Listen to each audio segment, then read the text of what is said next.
জীবনে হঠাৎ করে আসা কোনো বড় পরিবর্তনের সাথে মানিয়ে নিতে কি কখনো হিমশিম খেতে হয়েছে? যদি উত্তরটা হ্যাঁ হয়, তাহলে আজকের এই আলোচনাটা কিন্তু একদম ঠিকঠাক একটা বিষয় নিয়ে। আমরা কথা বলবো ডক্টর স্পেন্সার জনসনের সেই বিখ্যাত রূপকথা হু মুভড মাই চিজ নিয়ে।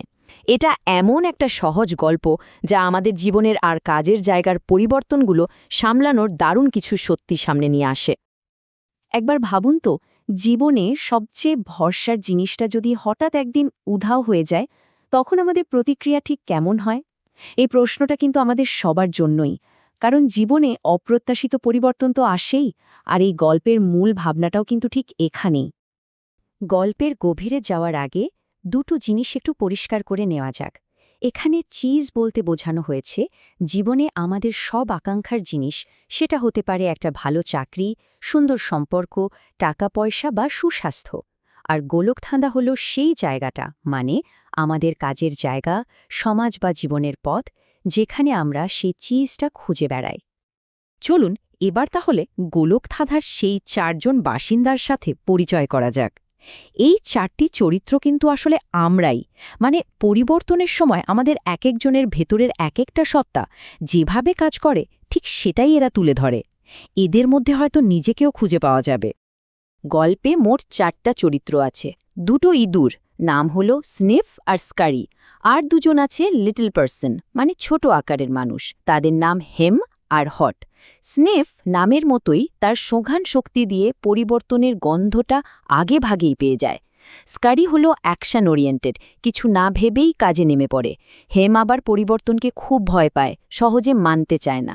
আর হট, সে একটু দ্বিধায় ভোগে, কিন্তু শেষ পর্যন্ত বোঝে যে পরিবর্তনের সাথে মানিয়ে নিতেই হবে।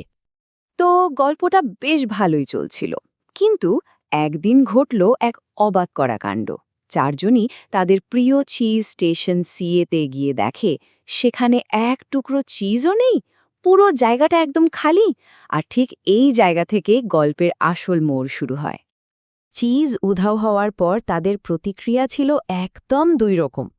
ইঁদুর দুটো, স্নিফ আর স্কারি, এক মুহূর্তও সময় নষ্ট করল না, ওরা সাথে সাথে নতুন চিজের খোঁজে বেরিয়ে পড়ল।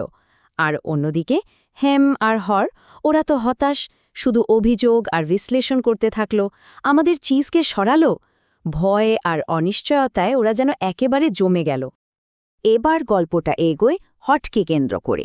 দিনের পর দিন খালি স্টেশনে বসে থাকতে থাকতে হট বুঝতে পারছিল যে এভাবে অপেক্ষা করাটা আসলে বোকামি। পুরনো চিজ আর ফিরে আসবে না, এবার তাকে কিছু একটা করতে হবে। এই একটা প্রশ্নই হটের চিন্তার জগৎটা পুরো নাড়িয়ে দেয়।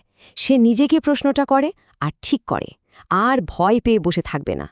সব ভয়কে জয় করে সে একাই গোলকধাঁধার সেই অজানা পথে পা বাড়া। হট যখন গোলকধাঁধার ভেতর দিয়ে যাচ্ছিল, সে তার যাত্রাপথে শেখা মূল্যবান কথাগুলো দেয়ালের গায়ে লিখে রেখে যাচ্ছিল।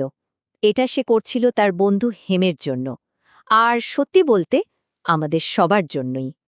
হটের প্রথম এবং সবচেয়ে কঠিন উপলব্ধি ছিল এটাই। পরিবর্তনকে মেনে না নেওয়া মানে কিন্তু নিরাপদে থাকা নয়, বরং এটাকে নিজেকে বিলুপ্তির দিকে ঠেলে দেওয়া। এর মানে হল সবসময় সতর্ক থাকতে হবে। চারপাশের ছোট ছোট পরিবর্তনগুলো যদি খেয়াল রাখা যায়, তাহলে বড় কোনো ধাক্কা আসার আগেই কিন্তু প্রস্তুতি নেওয়া সম্ভব। হট খুব দ্রুতই এটা বুঝে গিয়েছিল। এক জায়গায় বসে না থেকে একটু ঝুঁকি নিয়ে নতুন পথে পা বাড়ালেই নতুন সুযোগের দরজা খোলে। পথটা হয়তো অচেনা, কিন্তু সম্ভাবনাটা তো ওখানেই। খুব সত্যি কথা, তাই না? অতীতকে আঁকড়ে ধরে থাকলে তো আর নতুন ভবিষ্যৎকে পাওয়া যায় না। নতুন চিজের স্বাদ পেতে হলে পুরনোটাকে ছাড়ার সাহস রাখতেই হবে। হট বুঝতে পারল যে এতদিন তার নিজের পুরনো ধ্যানধারণা আর সীমিত বিশ্বাসই তাকে আটকে রেখেছিল। নতুন কিছু পেতে হলে আগে নিজের পুরনো চিন্তার গণ্ডি থেকে বেরোতে হবে। এই কথাটা আবারও আমাদের সেই সচেতন থাকার গুরুত্বটাই মনে করিয়ে দেয়। পরিবর্তনের জন্য অপেক্ষা না করে পরিবর্তনের সাথে চলার জন্য নিজেদের প্রস্তুত রাখাটাই বুদ্ধিমানের কাজ। আর হ্যাঁ, হটের এই সাহস আর চেষ্টার ফল কিন্তু সে পেয়েছিল। অনেক খোঁজাখুঁজির পর সে চিজ স্টেশন এনে পৌঁছায়। আর কি আশ্চর্য, সেই জায়গাটা ছিল আগের চেয়েও অনেক ভালো, নতুন আর সুস্বাদু চিজে ভরা। এটাই প্রমাণ করে ভয়কে জয় করতে পারলে তার পুরস্কারটাও অনেক বড় হয়।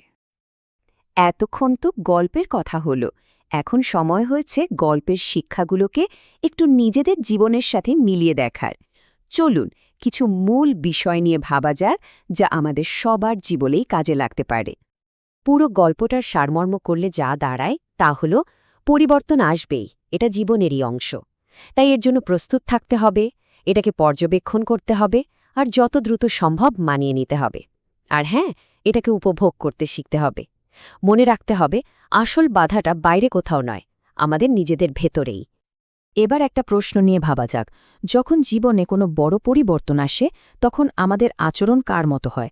আমরা কি স্নিফের মতো আগে থেকে বিপদের আঁচ পাই, নাকি স্কারির মতো সাথে সাথে কাজে নেমে পড়ি, অথবা হেমের মতো ভয় পেয়ে সবকিছু থেকে নিজেদের গুটিয়ে নিই, নাকি হটের মতো হয়তো একটু দেরিতে কিন্তু শেষমেশ পরিবর্তনটাকে মেনে নিই? এই উত্তরটা আমাদের নিজেদেরকে চিনতে অনেক সাহায্য করবে। গল্পের শেষ বার্তাটা কিন্তু খুবই শক্তিশালী। পরিবর্তনকে কোনো কিছুর শেষ হিসেবে না দেখে একটা নতুন শুরু হিসেবে দেখতে হবে, চেজের সাথে চলতে হবে, আর জীবনকে উপভোগ করতে হবে। এটাই হয়তো শেষ অথবা এক নতুন কিছুর শুরু।